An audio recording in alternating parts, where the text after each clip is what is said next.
voy a hablarles acerca de lo que es el rol que tiene la ecografía o el ultrasonido en la patología testicular en pediatría, pero la patología no aguda. Y en alguna oportunidad me parece que da una charla sobre patología aguda o escroto agudo, ¿no? En esta oportunidad vamos a ver sobre la parte no aguda. Es importante, siempre lo recalco antes de iniciar cualquier conferencia, sobre todo de pediatría, que la patología escrotal en el niño es distinta a la del adulto.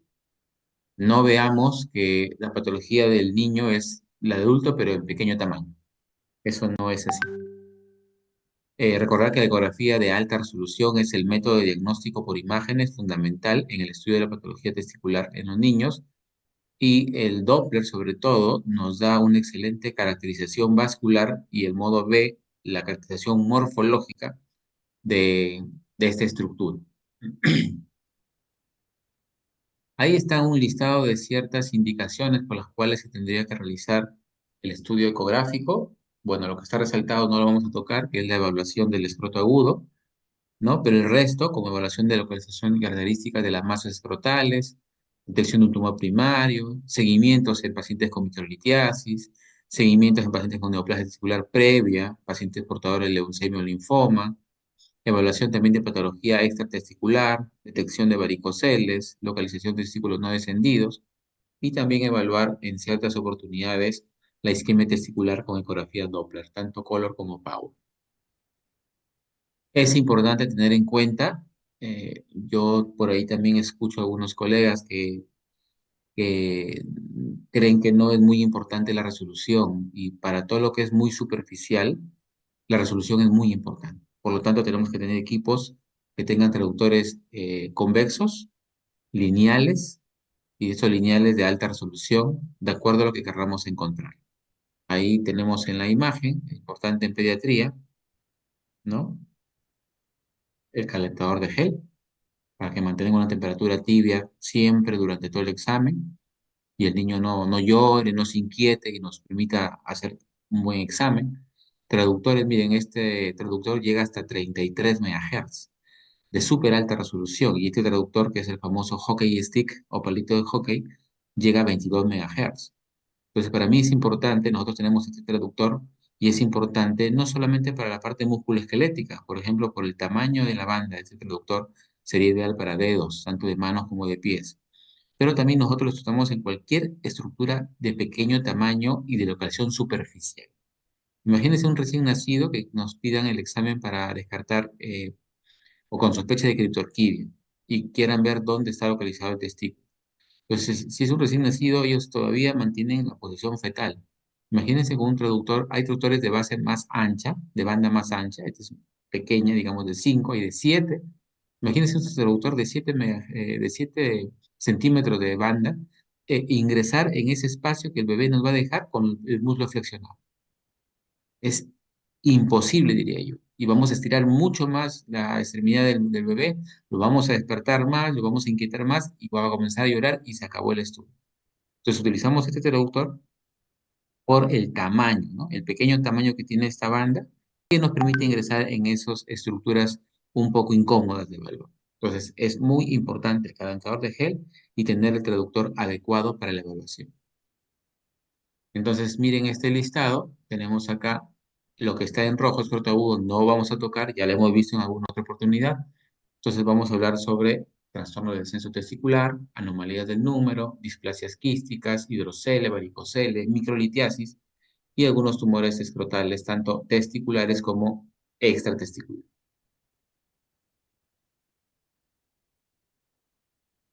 Con respecto a los trastornos del descenso testicular, la criptorquidia es la anomalía más frecuente del aparato genitourinario.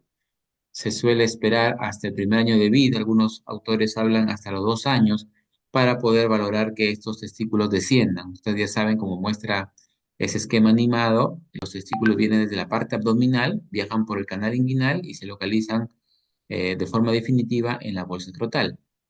El riesgo, ¿cuál sería? De infertilidad y neoplasias, sobre todo las seminomas. Se da en un 30% de los recién nacidos prematuros, y hasta un 3 a 4% en recién nacidos a término.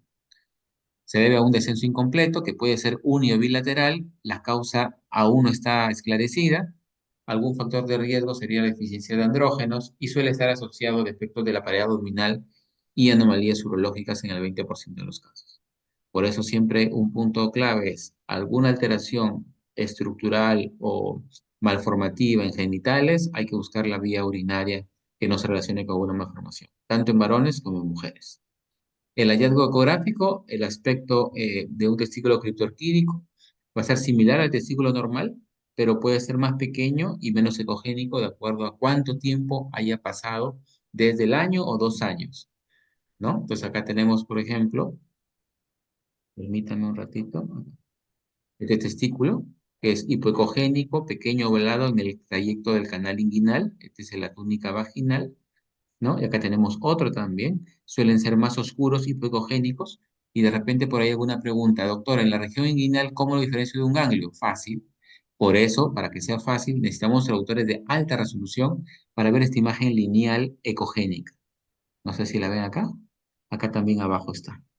Esta imagen lineal ecogénica es el mediastino testicular. Es lo que a ustedes les va a decir, ah, este es un testículo y no un ganglio, ¿no? Y si tuvieran vascularización, va a tener característicamente una vascularización de tipo testicular y no de tipo iliar, como es el ganglio. Entonces es clave de identificar el mediastino testicular en estos pacientes. Es imagen hiperecogénica o ecogénica en algunos casos. Acá tenemos otro testículo de pequeño tamaño, ¿no? Paravesical, o sea, ya es intraabdominal, y acá tenemos parailíaco. Son los vasos ilíacos, y acá tenemos el testículo de forma hipocogénica, ovalada, bien definido, pero a nivel de los vasos ilíacos. Lo mismo acá, en el canal inguinal, y acá este es el intestino, y acá está el testículo y acá también el testículo y el intestino, o sea, son abdominales. Acá es más claro, este es el intestino, asas intestinales con líquido en su interior de asas, y acá está el testículo, acá también. Entonces, acá, por ejemplo, uno fue a la bolsa escrotal y no encuentra más que grasa, no encuentra absolutamente nada. Luego uno asciende hacia el canal inguinal y comienza a encontrar estas estructuras. Acá lo he puesto de forma vertical para que sea un poco más anatómico, ¿no? Este tipo perita, acá está la otra perita, pero tienen una línea tenue ecogénica acá y acá también, que nos dice que son testículos. Y acá, para que quede claro, mi lema es video mata imagen, es más nítido así entenderlo. Ahí ven claramente el mediastino testicular, ¿no? En ambos lados. Y se demostró obviamente que acá también tenemos una vista extendida en la parte superior que hemos realizado, donde en axial vemos dos imágenes de aspecto testicular en ambas regiones inguinales. Acá, otro caso, este chiquito ya tenía como 6 7 años, en corte axial y en corte sagital el testículo derecho, como ven acá esto hiperecogénico es el mediastino testicular, ¿sí? Acá el mediastino testicular está acá, y acá también, acá, ¿sí? En esta parte de acá, en el axial, ¿no? Miren el tamaño del testículo derecho, la ecogenicidad del testículo, en comparación al izquierdo, que está en el canal inguinal. Miren esta imagen ecogénica, ¿no? Este es el mediastino, ¿no? Y acá está en axial. Mírenlo acá en movimiento, el testículo izquierdo en el canal inguinal y el derecho en su posición habitual. Acá tenemos un testículo abdominal más hipocogénico, hicimos la medida respectiva, le pusimos Doppler. Recuerden que los testículos no son muy vascularizados, es decir, tienen irrigación, pero el flujo está dado por vasos de pequeño calibre, y mientras más pequeño sea el niño, esos vasos van a ser de menor calibre, y encima son flujos lentos. Por lo tanto, también ahí es importante tener equipos de alta gama para poder detectar flujos o estructuras vasculares de bajo flujo, ¿no? O de pequeño calibre. Porque si nos ha pasado que nos llegan pacientes con decir, ah, no, está vascular, es una torsión, o es un esquema total, ¿no? Uno hace la ecografía, coloca el Doppler color o el Power Doppler, y ahora hay varios tipos de Doppler, de acuerdo a la marca y modelo de los ecógrafos, que nos detectan flujos cada vez más de pequeño calibre, o flujos más lentos. Entonces no podemos decir simplemente, no, no tiene flujo, hay que evaluar bien. Y sobre todo si son pequeños, hay que regular bien los parámetros Doppler, como bajar lo más que se puede el PRF o la escala de velocidad. Y acá tenemos los videos, arriba y abajo, ¿no? Miren, acá son las asas intestinales, arriba y abajo, y el testículo está ahí. ¿Sí? Acá también el testículo. La verdad que es, mientras más pequeño es y tenemos el traductor adecuado, en varias ocasiones hemos hecho el diagnóstico de testículos abdominales, pero créanme que no es muy frecuente y sobre todo en niños de llegando a los 2 años y dependiendo a qué niño, justo ayer tuve 2 casos en los cuales no estaba ni en la bolsa escrotal ni en la ingle, pero zapateaba el niño, se contorsionaba, ¿no? Por más que su papá y mamá estaban cogiéndolo, era imposible tratar de localizarlos en el abdomen. Pero sí, obviamente, llegamos a estar certeramente de que no estaba en la ingle ni en la bolsa escrotal. Pero sí era complicado verlos en el abdomen. Pero en este caso, ¿no? Sí, sí lo logramos localizar. Un paciente tranquilo, de 7 u 8 meses, ¿no? Bien mamadito, inclusive dormido, y como empleamos el calentador de gel, se nos es más fácil. Otro aparte, otro acápite sería lo que es la ectopía, que recuerden que es cuando el gubernaculum testis migra hacia una ubicación anormal y arrastra consigo al testículo, que es fuera el trayecto del descenso habitual. Ustedes acá están viendo en ese esquema, ¿no? ¿Cuál sería el trayecto habitual? ¿Sí? Desde el anillo inguinal interno hacia el externo hasta su posición definitiva. En cambio, en la ectopía, este va cambiando, ¿no? Va rotando. Pueden ser a nivel del escroto contralateral, puede ser a nivel del periné, a nivel también inclusive del dorso del pene, contralateral, a nivel de la pared abdominal, a nivel del tercio también del este, tercio interno y superior del muslo, ¿no? Estos testes ectópicos no tienen mayor incidencia en neoplasias, o sea, tienen la misma chance de ser neoplasias que un testículo normal, ¿no? Bueno, la ectopía testicular transversa es cuando ambos testículos se encuentran en el mismo hemiscroto. Con respecto a la clínica, testículos no se palpa en una bolsa escrotal y en la contralateral palpamos una masa adyacente al testículo. Esta patología o esta entidad de ectopía se puede asociar con hipospadias, quistes de vesículas seminales, displasia renal, obstrucción pielo-ureteral y hernias inguinales homolaterales. Acá en esta foto tenemos, miren el mediastino acá, y acá tenemos el testículo que está por encima, es muy superficial, por encima del recto abdominal. Y abajo están las asas intestinales. ¿Ya? Acá, por ejemplo, en el dorso del pene, son los cuerpos cavernosos, vemos esta imagen testicular. Y acá es un testículo izquierdo que está fuera del canal inguinal, ¿no? En un plano superficial con signos de la torsión. Este es el famoso signo del remolino, ¿no? Que se torció este testículo ectópico. Y la ectopía transversa es cuando está ausente en la bolsa escrotal y se va al otro lado, ¿no? O sea, ausencia de testículo en el lado afectado y en el contralateral palpamos otra imagen parecida a un testículo que lo catalogamos como una masa. Pues acá vemos acá una hernia inguinal izquierda con epiplo y acá ambos testículos, ¿sí? En el hemiscroto derecho. Con respecto a las anomalías del número, a la ausencia bilateral de testículos o anorquidia sucede en uno cada 20.000 recién nacidos vivos. La monorquidia, que suele ser la ausencia de uno de los testículos, más frecuentes en el izquierdo, uno de cada 5.000 recién nacidos vivos. La poliorquidia, cuando hay varios testículos en un escroto, comparten epidídimo, conducto deferente y túnica albuginia. La clínica, maja testicular asintomática o puede haber algún dolor por torsión. Los hallazgos ecográficos, los testículos supernumerarios son más pequeños que los normales y son homogéneos y de ecogenicidad media. Eso hay que tener en cuenta también. Acá, ausencia del testículo izquierdo. Uno, por más que lo busca, hay solamente grasa. Acá está el derecho y no vemos el testículo izquierdo. Obviamente, tenemos que irnos a buscar todo el trayecto del canal inguinal, ¿no? Podemos sospechar, nos ha pasado, si bien ciertas veces la tomografía nos revela que no lo encuentran, pero con una tomografía abdominal podemos ver que sí está presente no en el abdomen, ¿no? Y si no lo está, las altas probabilidades de que sea una ausencia del testículo.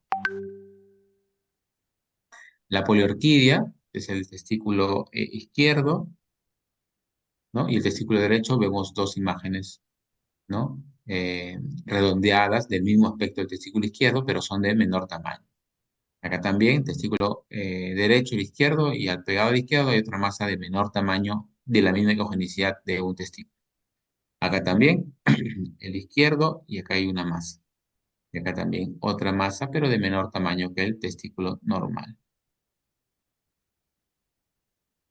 Con respecto a la displasia quística, llamada ectasia tubular de la red de testis, es una dilatación quística de la red testicular y de los conductos eferentes.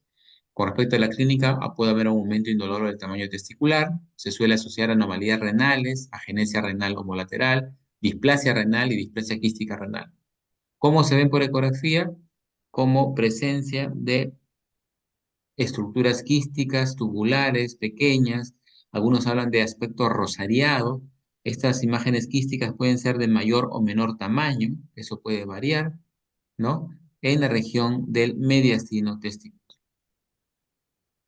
Acá también, acá se asocia también acá ven ecos densos dentro de esta imagen quística que está en el polo superior del testículo derecho. Ese se trata de un espermatocele, pero aparte tenía estas imágenes, ¿no? De aspecto rosariado, tubular o quístico, este es corte sagital, este es corte axial. Este material, esos puntitos blancos que son como spots ecogénicos, son material espermático, ¿no? Acá también. En corte sagital, la parte superior son imágenes y la parte, mirando usted su computador, la mano izquierda está en sagital y la mano derecha está en axial. Y acá están los videos respectivos, ¿no? Miren cómo se ve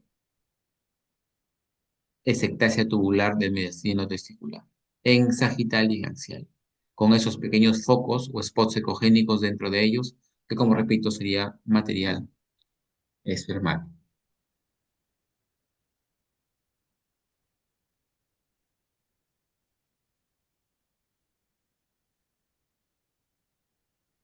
Acá también tenemos otro caso.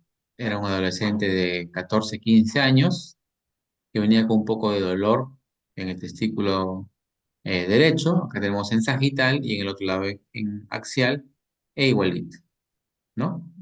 El traductor lo giramos, buscamos esa imagen,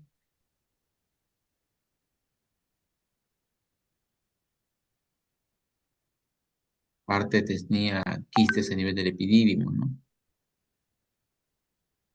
Ahí está. Acá es otro punto interesante con respecto al hidrocele, ¿no? Es la causa más frecuente de aumento de volumen escrotal en el niño. Se ve una acumulación de líquido entre las capas visceral y parietal de la túnica vaginal y los hallazgos fotográficos van a variar de acuerdo al tipo de hidrocele o a la localización de hidrocele. Si solamente limitado al saco escrotal, diríamos que es un no comunicante. Si está dado al sacro escrotal y conducto inguinal, es decir, por persistencia del conducto o del proceso vaginal, sería un hidrocele comunicante.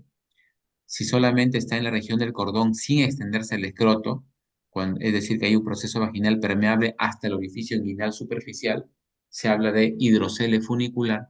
Y si se debe a una acumulación de líquido enquistado a nivel del cordón, se llama el famoso quiste del cordón.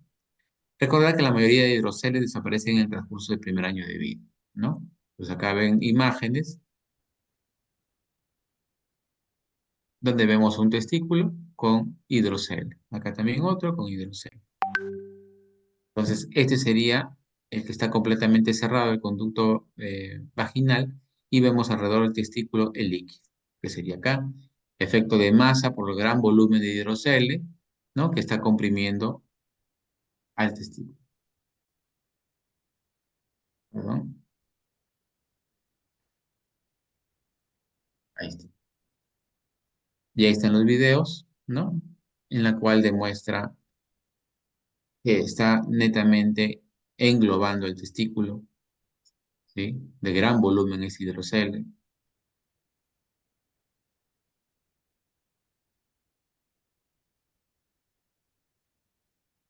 Así es. Luego el segundo es aquel que conecta, ¿no? A través del canal inguinal hacia obviamente el peritoneo, ¿no? Y envuelve el testículo, como ven en esta imagen inferior, el testículo está rodeado por líquido, pero este líquido viene por el canal, claro, por el conducto vaginal, que está permeable y llega hacia la cavidad peritoneal. Y acá es más claro, miren el testículo bailando en el líquido, continúa por el receso vaginal y llega acá hasta el intestino y llega al peritoneo. ¿Ya? Acá tenemos, entonces este de acá es el hidrocele comunicante, comunicante. Luego acá viene de la cavidad peritoneal, pero no llega a envolver el escroto, o sea, no llega al escroto, no llega a envolver el testículo. El testículo está completamente libre, no hay ningún líquido alrededor, y luego vemos esta masa quística que viene hacia la parte, digamos, de la región inguinal. Acá, por ejemplo, ven el testículo, está completamente, digamos, esta línea hipoecogénica o ecogénica sería un poquito de líquido, o sea, el hidrocele, pero no se llama hidrocele porque es normal esto, es una lámina de líquido, y acá tenemos esta imagen de aspecto quístico. Y acá vemos el receso, ¿no? La cavidad peritoneal, vemos acá un poquito de líquido, sigue, y ahí va, ¿no? Pero el testículo acá ven un poco de líquido, ¿no? Pero esto no se llama hidrocele. Es decir, esto no compromete a la bolsa escrotal en sí y al testículo. Y el otro es aquel que encontramos una masa quística completamente ovoidea a nivel de la región del cordón esflemático, por decirlo así. Acá sería la imagen como veríamos. Acá tenemos en corte, en vista extendida, un corte sagital. Acá hay un poco de líquido alrededor del testículo, pero acá ya no hay nada y luego aparece esta masa quística, ¿no? Corte sagital y corte axial. Y acá viene el video en la parte inferior, en la cual vemos el epidídimo, testículo y aparece esta masa quística, este, ovalada, ¿no? Ovalada. Entonces, ese sería el quiste funicular o quiste del cordón esmermático, también se llama. Es importante que ustedes refieran eso al médico que le está solicitando el examen, sobre todo al cirujano. Con respecto a varicocele, es una dilatación de las venas del plexo campiniforme. 85 a 90% suele suceder en el lado izquierdo, común entre los 10 y 15 años y es raro en menores de 10 años. La causa suele ser por incompetencia valvular, ¿no? Dilatación pelvirrenal, trombosis de la vena renal, tumor renal o retroperitoneal. Por eso, en algunos casos, algunos autores recomiendan que ante un varicocele debamos realizar un estudio abdominopélvico. Las consecuencias en adolescentes de tensión de crecimiento testicular, generalmente en el 80% suele ser reversible con el tratamiento, y en los adultos puede ya llevar a infertilidad con disminución de recuento de espermatozoides. Con respecto a la clínica, suele ser asintomáticos o puede haber algo de dolor escrotal, pero más que dolor suele ser incomodidad, ¿no? Así refieren los jovencitos, los adolescentes. Más que dolor es incomodidad, sensación de pesadez, de quemazón. Con respecto a los hallazgos ecográficos, ya saben que en el modo blanco y negro o 2D se ven como múltiples estructuras serpentiginosas, tubulares, con diámetro superior a 2 milímetros, generalmente en el aspecto superior y lateral del teste hacia posterior e inferior, y en el Doppler color, que es altamente sensible y específico, llegando al 100%, es el más confiable que el examen clínico, en la cual también se puede valorar con el Doppler espectral la presencia de flujo venoso con reflujo retrógrado en la maniobra de Balsa. Yo les recomiendo que a los pacientes les hagan un estudio, digamos, echados y parados, con Valsalva y sin Valsalva. ¿Ya? Entonces acá están viendo las imágenes en blanco y negro. Este ya es un varicocele severo, digamos, donde están viendo marcadamente la dilatación del plexo pampiniforme, ¿no? Y acá están al estudio Doppler, cómo se ve, y acá está el estudio espectral, cómo ven el reflujo. ¿no? Acá y acá está el reflujo. Eso es el diagnóstico. Acá también ven la imagen de aspecto tubular, inclusive muchas veces vemos que no son, que el contenido no es negro completamente, sino hay ecos densos móviles, porque eso es como que la sangre está estancada ahí, se moviliza lentamente, ¿no? Este es en axial y este es en sagital. Miren la gran tortuosidad de aspecto varicoso del plexo pampiniforme.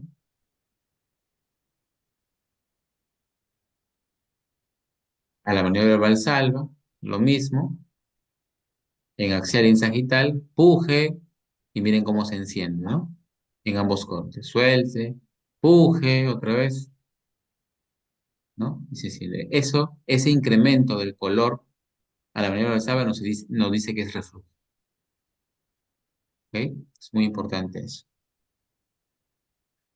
Otro tema importante a tener en cuenta es la microlitiasis testicular, porque muchos hacen preguntas con respecto a este tema, de que si es igual microlitiasis testicular a cáncer, qué se le dice al paciente, qué se le dice al médico tratante, aunque el médico tratante se supone que debe saber cómo debe de abordar este tipo de entidad. Recuerden que se debe a una formación de calcificaciones en la luz de los túbulos seminíferos, ¿ya? Y es contenido seminífero, por lo tanto no da sombra acústica posterior. O sea, se pone porque da el aspecto de una calcificación o microcalcificación, pero no es una calcificación como tal, no está, el componente no es calcio, por lo tanto no emite sombra acústica posterior, ¿ya? Pueden afectar a individuos sanos, es decir, un paciente puede tener microlitesis y no tener ninguna entidad patológica, pero también puede verse asociado en pacientes con síndrome de Down, pacientes con criptorquidia, con Klinefelter, traumatismo, torsión de hidátide, antecedente de cirugía inguinal y tumores de células germinales. Con respecto a los hallazgos ecográficos, suelen verse como diminutos focos hiperecogénicos entre 1 a 3 milímetros dispersos con o sin sombra acústica. Esto va a depender de qué tan conglomerado y qué tan grandes sean las calcificaciones. Pero si suelen ser más de 3 milímetros, el consenso actual, sobre todo para adultos, es 5, menos de 5 en microcalcificación. En algunos casos podría haber sombra acústica, ¿no? Es más frecuente su compromiso difuso y bilateral, pero también puede presentarse de forma unilateral y de distribución más focal. Y este tipo de distribución focal nos hace tener más cuidado para el seguimiento. Es decir, hay una clasificación, ¿sí? Que obviamente no nos dice 100% que va a ser cáncer, pero si son menos de 10 microclasificaciones grado uno, entre 10 y 20 microclasificaciones grado 2 y más de 20 microclasificaciones grado 3. Nos dice en la teoría que mientras más microclasificaciones tenga, hay que tener más cuidado en el chequeo. Y otro, ese es difusa, ¿no? Y otro, si es que son pocas microclasificaciones, pero tiene distribución focal, eso nos habla de que puede haber una distorsión parenquimal, una simetría en ese nivel y por lo tanto, de repente, algo de displasia. Por eso hace que confluyan las microclasificaciones y necesita aún mayor observación ese tipo de microclasificación. ¿Ya? La biopsia testicular solo se va a indicar también ante cambios en el patrón de microlitiasis. Esa es otra cosa importante. Hay que hacer un seguimiento, si aumentaron las microcirculaciones, si comenzamos a ver alteración del parénquima, se tiene que realizar biopsia. Miren ahí en ambos testículos, miren acá también, en corte axial y en corte sagital, lleno de microcalcificaciones estos testículos. Miren ahí.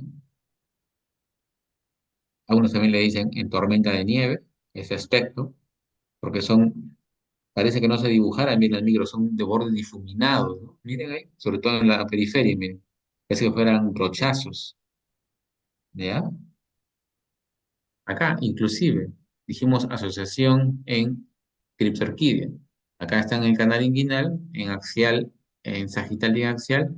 Y miren acá también en el video, múltiples microcalcificaciones en este círculo criptorquídeo.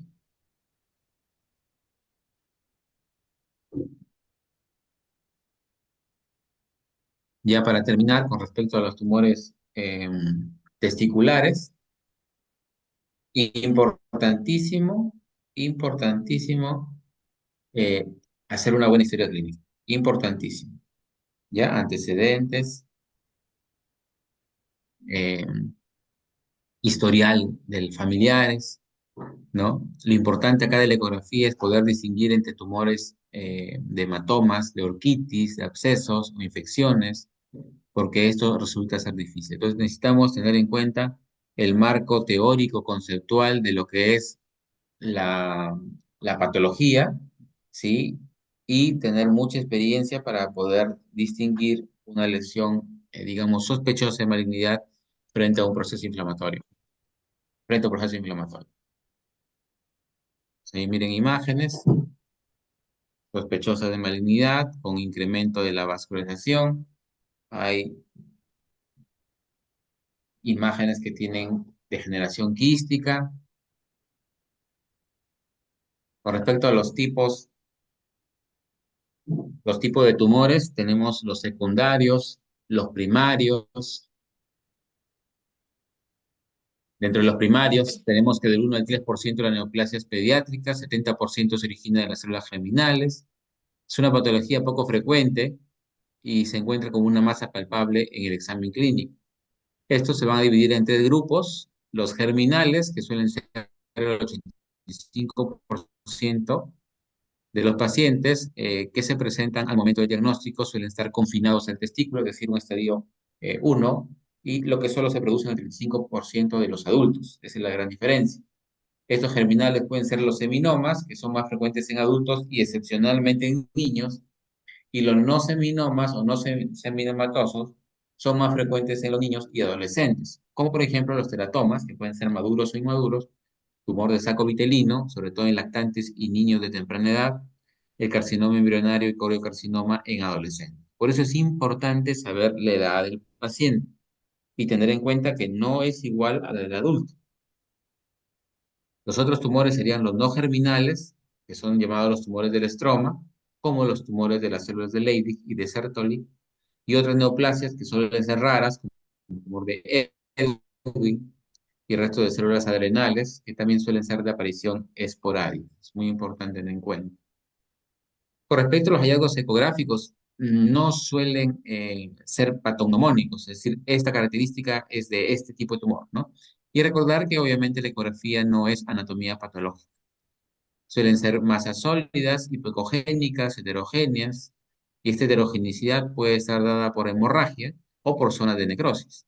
Pueden haber zonas hiperecogénicas por calcificación o grasa, y en los teratomas suelen ser tumores complejos bien definidos, y como su propio nombre lo dice, puede haber calcificaciones, hueso, cartílago, dientes y algunas áreas quísticas, ¿no? Componente lipomatoso, etcétera. Miren ahí, ese es un teratoma, ¿no? Vemos áreas quísticas internas, ocupan casi todo el testículo. Acá otro teratoma de aspecto quístico.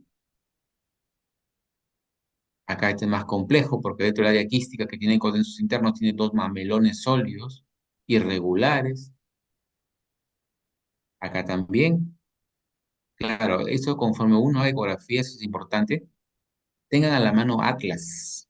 Eso les va a servir bastante. Esos atlas eh, te dicen la imagen que se correlaciona con la patología. Entonces siempre les va a tocar imágenes similares. Entonces se van a sentir bien cuando pongan probablemente se debe a tal nombre, ¿no? Eso les va a levantar a ustedes también el ego, digamos, ¿no? Y para que el médico tratante también sepa que ustedes están cada vez más entrenados y poder llegar a un diagnóstico más fino, porque lo que pasa es que al médico, sobre todo al menos a los que me refieren, les gusta o les es importantísimo que uno no diga solamente tumor testicular, sino que llegue más allá. ¿Qué probabilidades hay de que sea maligno o benigno? Y dentro de esas probabilidades, si se pudiera, en lo posible, el nombre de ese tumor, ¿no? Acá otro, ¿no? Ven este flujo, cómo llega, flujo nutricio hacia esta lesión con múltiples microcalcificaciones asociadas. Acá otra lesión hipocogénica irregular, en este caso avascular. Y acá también tenemos otra lesión con una calcificación. ¿Sí? Miren acá. área quística, bordes irregulares, heterogéneo. Las zonas ecogénicas suelen ser hemorragia, las zonas oscuras suelen ser necrosis. Y los secundarios, los principales son la leucemia o linfoma, rara vez son clínicamente evidentes. Otras, el tumor de Wilms, como les dije, neuroblastoma, histiocytosis, retinoblastoma, rhabdomyosarcoma, ¿no? Y también podría aparecer la famosa patología de resto de células adrenales, que suelen ser benignas y bilaterales. Los hallazgos ecográficos, áreas hipocogénicas generalmente mal definidas, y los restos de células adrenales son aquellos que están cerca del mediastino testicular y suelen ser bilaterales. Por ejemplo, acá, esta imagen de acá, hipocogénica, irregular. Esta acá es resto de células adrenales, ¿no? Hay que sospecharlo, porque esta imagen, ¿de qué nos sirve estas imágenes? Es decir, esto a mí me parece que es algo malo. Y eso tengo que ponerlo para el médico tratante. Más que la finalidad, como repito, no es poner diagnóstico anatomopatológico, sobre todo si no hay experiencia, pero lo importante es saber decir si esto amerita más estudios o es una lesión benigna que solamente necesita un control nada más. Por ejemplo, acá en este testículo hay un poco de hidrocel, acá es el epidídimo, y no sé si logran ver, el testículo es todo esto, y acá ven que esta parte de acá es más oscura, más hipoecogénica que esta parte del testículo. ¿Ven? Y acá, esto es lo que está tomado, y esto es lo que está sano, entre comillas, y miren al estudio eh, Power Doppler de alta sensibilidad. ¿No? Miren, los pequeños vasos se pintan completamente y ocupan todo el plano. Esto no es una vascularización normal de testículo. Pues eso ya nos hace pensar en linfoma o leucemia. Acá algunos casitos de los primarios, germinales como los seminomas, miren ahí, asociado a microcalcificaciones, muy vascularizados.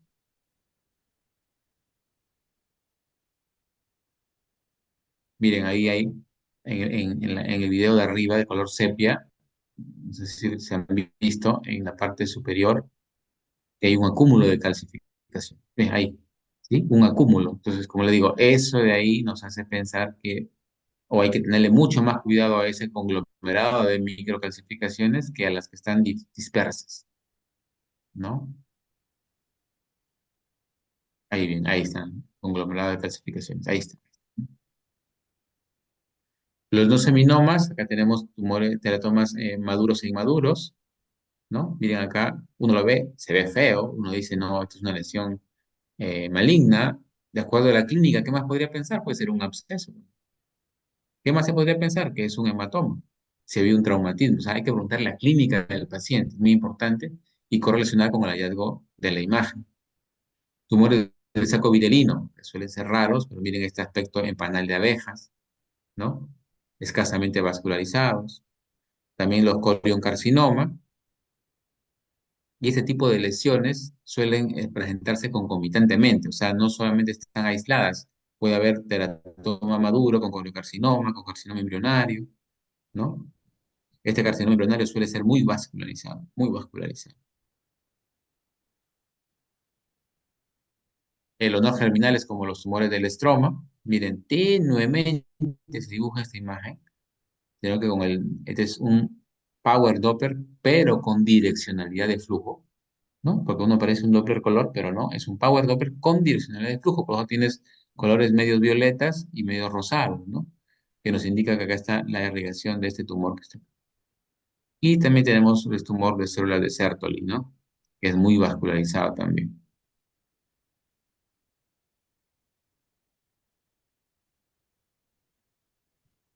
muy vascularizado. Este también es otro tipo de Doppler, como le digo, es el eh, Doppler Power Doppler con dirección de flujo, con direccionalidad de flujo.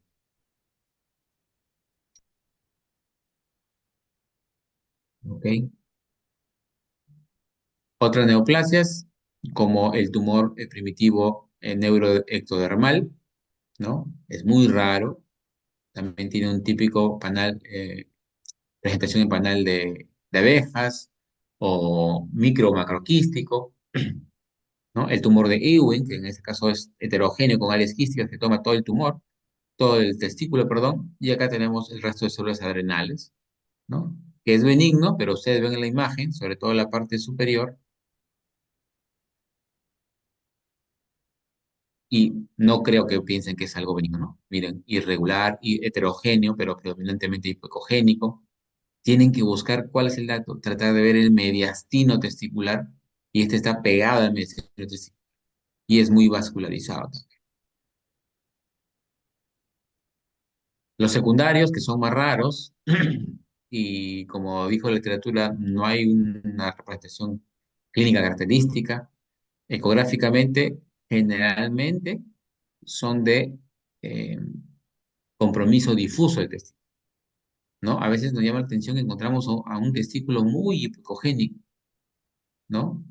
Pero, o sea, de aspecto digamos, granular, típico de un testículo, pero comparamos con el otro testículo, si es que los dos no están tomados, y vemos que uno es más oscuro que otro.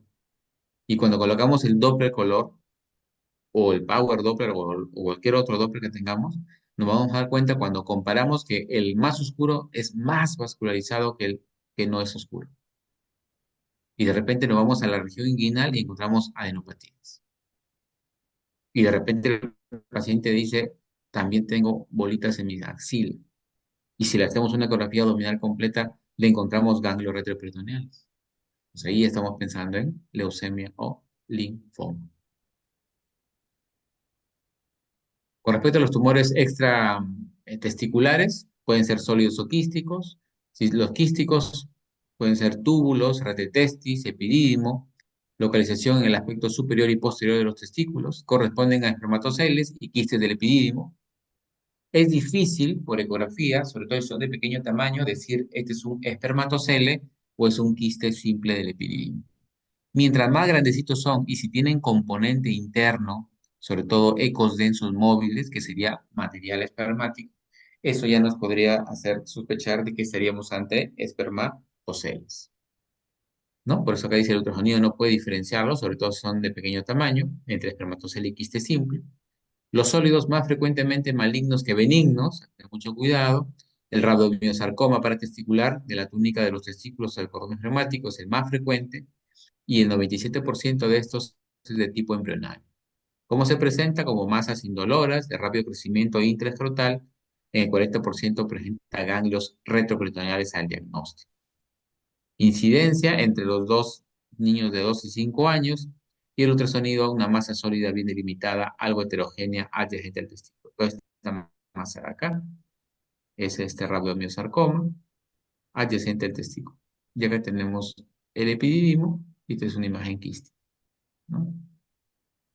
Acá lo mismo, una vista extendida que demuestra el testículo, y acá esta masa grande heterogénea. Y acá en el polo superior del testículo vemos esta imagen quística con algunos ecos densos que están adentro, que sería muy sospechoso de espermatozoide. Igual acá, vista extendida, imagen quística, videos, acá también tiene varios quistes, y acá vemos varios quistes también. Si son de mayor tamaño, obviamente comprimen al testículo o lo desplazan, acá también.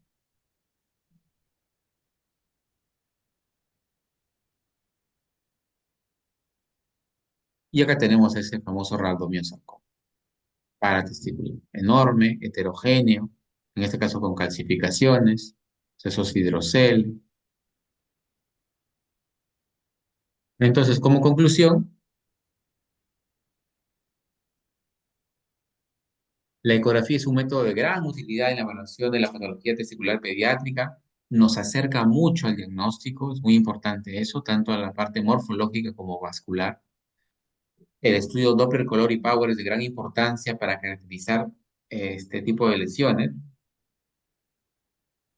En la conferencia hemos visto, importante para el diagnóstico de varicocele, importante para diagnóstico de lesión sólido-quística, importante para ver si es una lesión, aunque de forma aguda no lo hemos catalogado acá, que digo no aguda, no lo hemos catalogado la infección, pero por ejemplo con el escroto agudo el Doppler es importantísimo, para ver traumatismo, hacer diferenciar el traumatismo, infección, sobre todo con absceso, y torsión.